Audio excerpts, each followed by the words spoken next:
Isso aqui faz parte de um plano diretor cicloviário, que aliás é completo. Nós vamos construir até 2014 50 quilômetros de ciclovia, 50 quilômetros de ciclovia, 50 quilômetros de ciclovia. Vamos pensar, ele falou que vai fazer 50 quilômetros, né? Mas o nosso estudo do Datapo, ou seja, o site oficial de informações, aponta que até 2015 nós tivemos 31 quilômetros, né? Para cá, 2016, tivemos mais um pouco, mas não passa de 50, fica em 40 quilômetros mais ou menos. Nós não temos nem sequer a primeira fase implantada, ou seja, que a gente já passou da data da primeira fase, né? Então a gente está devendo muitos quilômetros, uns 100 quilômetros a gente está devendo já para o plano diretor, né?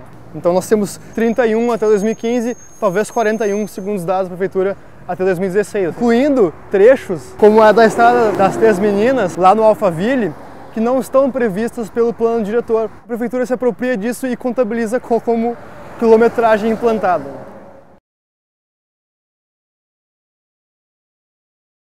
Em 2009, quando o plano diretor foi aprovado, houve uma emenda, né, que essa emenda inteligentemente vinculou multas de trânsito com a construção de ciclovias e campanhas educativas. 20% daquilo que se arrecadava em multa de trânsito deveria ser destinado para ciclovias e para as campanhas educativas.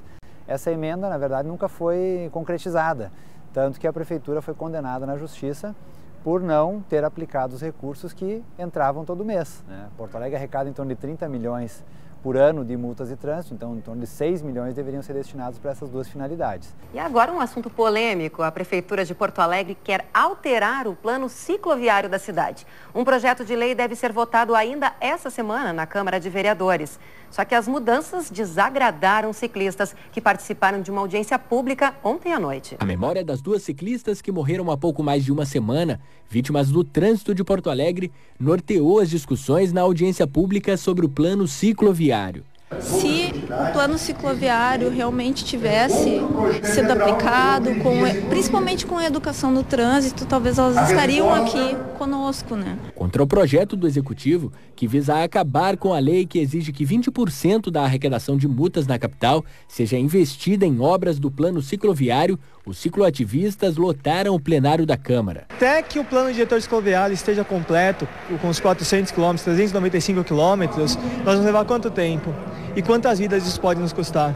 Esses 20% podem começar hoje a ser aplicados em educação e podem começar hoje a salvar vidas e poupar vidas, não só de ciclistas, mas de motoristas, de pedestres e de todas as pessoas que, como nós, somos feitos de carne e osso e estamos sujeitos a acidentes. Quando nós entramos aqui, o primeiro projeto que fizemos e protocolamos era a criação de um fundo para não ter uma mistura desses recursos que vinham das multas de trânsito com recursos outros da prefeitura. Então era a criação de um fundo e a criação de um conselho que gerenciaria esse fundo. Esse conselho seria paritário, metade da sociedade civil, metade da prefeitura, dos seus integrantes, e sendo que a presidência é rotativa. Em votação, os vereadores que concordam. Em votação, não tendo que querer discutir a matéria.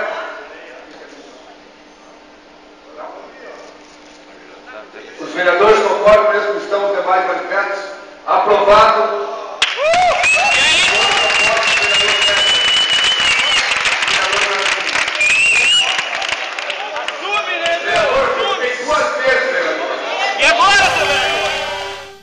Aprovada esta tarde na Câmara de Vereadores a criação de um fundo municipal para investimentos em ciclovias, com uso de recursos de multas de trânsito. Mas uma outra proposta parecida está em discussão na Casa. O projeto do Executivo propõe mudanças e não quer mais usar o dinheiro das infrações de trânsito. Eu considero um retrocesso, sem dúvida. Quem vai perder a cidade se a gente abrir mão dessa origem dos recursos. A Prefeitura encaminhou o mesmo projeto de lei para cá, claro, com algumas diferenças. A diferença principal, ampla maioria dos servidores da Prefeitura, representantes da Prefeitura, a presidência sempre do diretor da IPTC ou alguém designado pela IPTC e a desvinculação dos recursos das multas de trânsito. A base do governo, que é a ampla maioria, acabou aprovando esse projeto. Então, se criou um fundo, né, mas um fundo hoje sem fundo, né, não tem recursos, não tem um recurso garantido e ele é majoritariamente dominado pela visão que tem do centro político da Prefeitura. Está na contramão da história, né? Todas as grandes cidades que já viveram esses processos há talvez 30 anos atrás hoje se deram conta que o caminho é privilegiar os pedestres, o transporte coletivo, e isso resulta em restringir o espaço do automóvel. Tudo passa por um transporte coletivo de qualidade, segurança para se deslocar de bicicleta. Então tu tem que ter uma remodelação da cidade, mas tu tem que dar o primeiro passo. E Porto Alegre está dando o passo atrás.